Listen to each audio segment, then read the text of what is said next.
ஏபிகேஸை பற்றி யூடியூப்பில் பார்த்தாங்க. அதை வந்து பார்த்ததுமே கம்பெனிக்கு ஃபோன் பண்ணேன். ரெஸ்பான்சிபிள் பண்ணாங்க. அவங்க கொரியர் அனுப்பி வச்சாங்க. நான் வாங்கி யூஸ் பண்ண அளவுக்கு நல்லாயிருக்கு. எஃப்எல் வந்து மேலே ஸ்ப்ரேயிங் பண்ணுங்க. முன்னாடி ஈல்டு கொடுக்கலைங்க. இப்போ பார்த்தீங்கன்னா நல்லா ஈல்டு பார்த்தீங்கன்னா நல்லா இருக்குது. நிறைய காய்கள் நிறையா இருக்குது. எஃப்எல் வந்து ஸ்ப்ரே பண்ணினேன். அபிமான் வந்து ரூட்டில் கொடுத்தாங்க. ரிசல்ட் பரவாயில்ல, நல்லாவே இருக்குது. வாழைக்கு கொடுத்தாங்க. எஃப்எல்லும் கொடுத்து அபிமானும் கொடுத்தேன். ரிசல்ட் பரவாயில்ல, நல்லா இருக்கு பாருங்க. நல்லா ஈல்டு வந்துருக்கு. எஃப்எல் வந்து மேலே ஸ்ப்ரேயிங் பண்ணுங்க.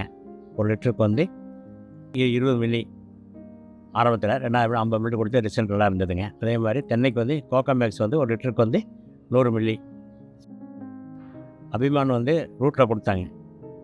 1 லிட்டருக்கு 50 மில்லின்னு போட்டேன். அது ரிசல்ட் பரவாயில்ல, நல்லா இருக்குது.